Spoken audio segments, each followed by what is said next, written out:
السلام علیکم ناظرین، آپ دیکھ رہے ہیں قرآن و حدیث میڈیا میں ہوں محمد اویس مرصد۔ مفتی عبدالقیوم حفظہ اللہ تعالیٰ موجود ہیں۔ مفتی صاحب سے آج ہم کویسچن کریں گے۔ السلام علیکم۔ وعلیکم السلام ورحمۃ اللہ وبرکاتہ۔ اچھا مفتی صاحب، ہمیں یہ بتائیں کہ جیسے کہ لوگ معاشرے کے اندر نماز کے لیے وضو کرتے ہیں، تو صحیح وضو جو اللہ کے نبی صلی اللہ علیہ وسلم نے بتایا تھا، نبوی وضو، وہ وجہ ہمیں ان کا طریقہ کار بتا دیجیے۔ احمدہ و اصلی علی رسولہ الکریم، اما بعد۔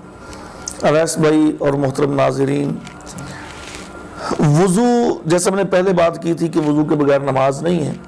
اب وضو کا طریقہ بالکل سادہ اور آسان ہے۔ سیدنا حمران رضی اللہ تعالیٰ عنہ، جو کہ سیدنا عثمان رضی اللہ تعالیٰ عنہ کے یہ آزاد کردہ غلام ہیں، ان سے روایت ہے، کہتے ہیں کہ میں نے عثمان رضی اللہ عنہ کو وضو کروایا۔ تو جب انہوں نے وضو کیا تو انہوں نے وضو کیسے کیا؟ کہتے ہیں کہ طہارت کا تو معاملہ پہلے گزر گیا، یعنی کہ سب سے پہلے انہوں نے اپنے ہاتھوں کو 3 دفعہ دھویا۔ پہلے دائیں ہاتھ کو، پھر بائیں ہاتھ کو، ان پونچھوں تک، جس کو ہم اپنی پنجابی کے اندر گٹ کہتے ہیں، یعنی کہ ان پونچھوں تک اپنے دونوں ہاتھوں کو، پہلے دائیں کو پھر بائیں کو 3 دفعہ اپنے ہاتھوں کو دھویا، اور انگلیوں کا اچھے طریقے سے خلال بھی کیا، یعنی کوئی جگہ خشک باقی نہ رہ جائے۔ اور اس کے ساتھ میں ایک آپ کو اور بات بیان کرتا چلا جاؤں کہ اس سے پہلے رسول اللہ صلی اللہ علیہ وسلم کا یہ فرمان ہے کہ لا وضوء الا، یعنی کہ وہ وضو نہیں ہوتا جس وضو کے اندر بسم اللہ نہ پڑھی جائے، یعنی کہ بسم اللہ کے ساتھ اپنا وضو شروع کرنا چاہیے۔ ایک آدمی بھول جائے وہ ایک الگ بات ہے، نسیان کا چونکہ مواخذہ نہیں ہے اسلام کے اندر، تو جان بوجھ کر بسم اللہ کو نہیں چھوڑنا چاہیے، بسم اللہ پڑھ کے پھر وضو شروع کرنا چاہیے۔ تو بات یہ کہ پہلے دائیں ہاتھ کو پھر بائیں ہاتھ کو 3 دفعہ دھویا انہوں نے، عثمان رضی اللہ عنہ نے، اور انگلیوں کا خلال بھی کیا۔ اس کے بعد پھر آپ نے 3 دفعہ منہ کے اندر پانی ڈالا کلی کے لیے، اور صحیح بخاری کے اندر روایت ہے کہ ایک ہی ہاتھ سے، ایک ہی چلو سے، یعنی کہ ایک ہی چلو لیا، اور اس کے ساتھ آپ نے یعنی کہ اس طریقے سے پانی کا چلو لیا اور منہ کے اندر بھی ڈالا آدھا، اور آدھا اس طریقے سے ناک میں ڈال دیا۔ اچھا، اگر کوئی الگ الگ پانی لینا چاہتا ہے تو وہ بھی حدیث موجود ہے، اس میں بھی کوئی کباہت نہیں ہے کہ 3 دفعہ منہ میں پانی ڈالا اور اچھے طریقے سے کلی کی، اس کے بعد 3 دفعہ ناک میں پانی ڈالا اور اپنے ناک کو 3 دفعہ جھاڑا۔ اس کے بعد پھر آپ نے اپنے چہرے کو دھویا، اپنا ہاتھوں سے پانی لیا اور اپنے چہرے پر یہ یہاں ماتھا اور یہ کان، یہ کانوں سے یہاں سے آگے یہ داڑھی، یہ سارا چہرے کے اندر شامل ہے۔ اور پھر آپ نے داڑھی کا خلال بھی کیا، یعنی کہ داڑھی کا خلال اس طریقے سے ہے۔ اچھا، ایک روایت اور آتی ہے کہ الگ پانی لے کے یعنی کہ داڑھی کا خلال کیا، وہ بھی روایت صحیح ہے۔ لیکن اگر آپ اسی پانی کے ساتھ، جیسے آپ نے وضو کے لیے پانی لیا اور اپنے چہرے پہ پانی ڈالا اور اس کے ساتھ یوں داڑھی کا بھی خلال کر لیا، تو یہ روایت بھی صحیح ہے۔ 3 دفعہ اپنے چہرے کو دھویا، اس کے بعد پھر آپ نے 3 دفعہ اپنے بازو کو، پہلے آپ نے دائیں بازو کو یعنی کہ یہاں کونی تک، الی المرفق، یہاں کونی تک دھویا، اور اس کے بعد پھر آپ نے بائیں بازو کو اپنی کونی تک، یعنی کونی سمیت پھر آپ نے ان دونوں کو دھونے کے بعد پھر آپ نے اپنے سر کا مسح کیا۔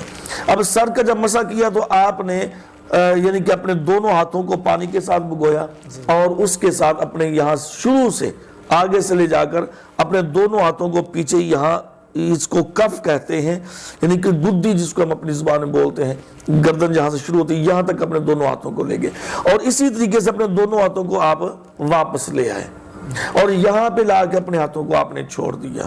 اس کے بعد یہ شہادت کی انگلی، اس انگلی کو آپ نے کانوں کے اندر داخل کیا، اور یہ جو انگوٹھا ہے اس کو آپ نے کانوں کے باہر، اور انگلی کے ساتھ آپ نے اندر، اور انگوٹھے کے ساتھ آپ نے کانوں کے باہر، اس طریقے سے کانوں کا مسح بھی کیا، یعنی کہ سر کا مسح اور کانوں کا مسح۔ اچھا، یہاں پہ ایک اور بات کہتا چلا جاؤں کہ اکثر ہمارے کچھ بھائی ہیں کہ جو مسح کرنے کے بعد یوں اس طریقے سے گردن کا مسح بھی کرتے ہیں۔ گردن کا مسح کرنے والی کتب احادیث میں کوئی بھی روایت موجود نہیں ہے۔ اچھا، کوئی ہوتا نا ضعیف روایت بھی کتب احادیث میں نہیں ہے۔ البتہ باقی کتابوں کے اندر یہ روایتیں ہوں گی تو چونکہ وہ شریعت نہیں ہے، لیکن حدیث کی جس کو حدیث کی کتاب کہا جاتا ہے، مثلا صحیح بخاری سے لے کر بلوغ المرام حدیث کی سب سے چھوٹی کتاب ہے، بلوغ المرام تک حدیث کی کسی کتاب کے اندر یہ روایت گردن کے مسے والی کہیں بھی نہیں ہے، لیکن لوگ کرتے ہیں پھر اس طریقے سے، جیسے لوگ یہ بازوؤں کو بھی اس طریقے سے 3 دفعہ جھاڑتے ہیں، اس کی بھی کوئی روایت نہیں ہے۔ بس یہی طریقہ ہے سمپل سا، یعنی کہ مسح کیا سادہ، اپنے دونوں ہاتھوں سے یہاں سے آگے سے لے گئے پیچھے تک، اور پیچھے سے اپنے ہاتھوں کو آگے تک لے آئے، اور اس کے بعد یہ دونوں انگلیاں کانوں کے اندر اور پھر انگوٹھوں کے ساتھ باہر کا مسح کیا، اور اس کے بعد پھر آپ نے اپنے پاؤں کو دھویا۔ پہلے آپ نے دائیں پاؤں کو 3 دفعہ دھویا، پھر آپ نے بائیں پاؤں کو 3 دفعہ دھویا، اور گھٹنوں یہ ٹخنوں سمیت، ٹخنے بھی اس کے ساتھ آپ نے دھوئے۔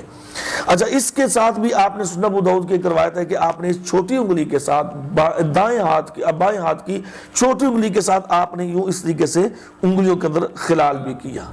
ہاں جی، اچھا، یہ تو وضو کا طریقہ ہے مکمل۔ اب اس کے علاوہ اویس بھائی جتنے بھی آپ دیکھیں اس کے اندر کوئی چیزیں نظر آ رہی ہیں تو وہ ساری کی ساری بعد میں ایڈ کی گئی ہیں۔ ہاں جی، اور اسلام کے اندر، دین کے اندر کوئی چیز بعد میں ایڈ کرنا، ہاں جی، وہ ہم سبھی مسلمان سمجھتے ہیں کہ وَشَرَّ الْأُمُورِ مُحْدَثَاتُهَا وَكُلُّ مُحْدَثَةٍ بِدْعَةٍ وَكُلُّ بِدْعَةٍ ضَلَالَةٍ، ہر چیز جو بھی اسلام کے اندر وہ ایڈ کی جائے گی وہ بدعت کہلائے گی۔ تو یعنی کہ یہ باقی یہ گردن کا مسح کرنا، یہ پھر یہ ہاتھوں بازو دھونے کے بعد یہ 3 دفعہ اس طریقے سے بازوؤں کو جھاڑنا، تو یہ سب چیزیں بعد میں ایڈ کی گئی ہیں۔ یعنی کہ ہم اگر یہ بات ان الفاظ میں کہیں تو یہ بات بے جانا ہوگی کہ یہ بدعت میں چیزیں آتی ہیں۔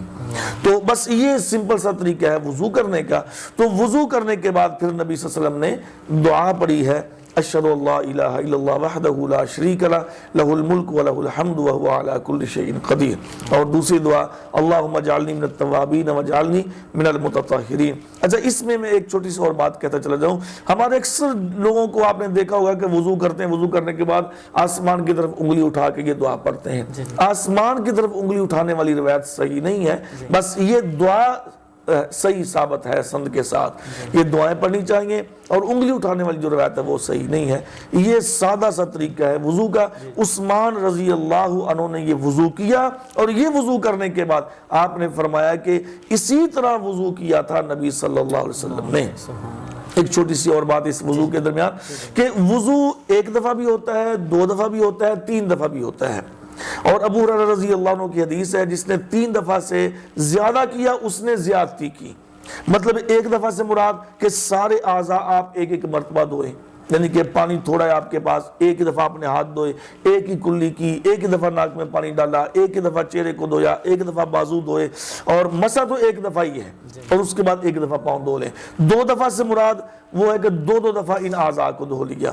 3 دفعہ سے مراد 3 دفعہ آپ نے ان اعضاء کو دھو لیا، لیکن اس سے زیادہ نہیں۔ اگر کوئی آدمی 4 دفعہ کلی کرنا چاہتا ہے تو وہ جائز نہیں ہے۔ مفتی صاحب، اگر کوئی وضو کرتے درمیان اگر کوئی چیز اعضاء رہ جاتی ہے تو وہ پھر دوبارہ وضو کرے گا؟ اس کے بارے میں بھی نبی صلی اللہ علیہ وسلم نے، ایک آپ جنگ کے موقع پہ جا رہے تھے تو آگے پانی آیا تو لوگ بھاگے صحابہ کرام کے چلو وضو کر لیں، تو نبی صلی اللہ علیہ وسلم نے پیچھے سے آواز دی کہ او میرے بھائیو، او میرے ساتھیو، میرے بھائیو ساتھیو، اپنے ٹخنوں کی طرف دیکھنا، اپنے ٹخنوں کی طرف دیکھنا، چونکہ جلدی میں جب بندہ وضو کرتا نا تو ٹخنے اس کے خشک رہ جاتے ہیں۔ اچھا، اب اس کے اندر محدثین، علماء کرام، علماء حدیث کے 2 اقوال ہیں۔ ایک تو یہ کہ جب تک آپ کے وہ اعضاء تر ہیں آپ ان کو، یعنی کہ جیسے آپ نے وضو کیا، دیکھا تو کونی آپ کی خشک تھی، لیکن ابھی آپ وضو کر کے اٹھے ہی ہیں تو آپ اس کو اسی پانی کے ساتھ جو وضو پانی ہے وضو والا، اسی کے ساتھ آپ اس کو تر کر سکتے ہیں۔ لیکن اگر زیادہ دیر ہو گئی ہے، بعد میں پتہ چلا کہ تو خشک رہ گئی ہے، تو پھر وضو دوبارہ کرنا پڑے گا۔ بہت شکریہ جی۔ ناظرین، اللہ تعالیٰ ہمیں عمل کر کے سمجھنے کی توفیق عطا فرمائے۔ اگلے پروگرام میں پھر حاضر ہوں گے۔ اللہ حافظ۔ دعوت قرآن و سنت اپنی یہ پہچان ہے۔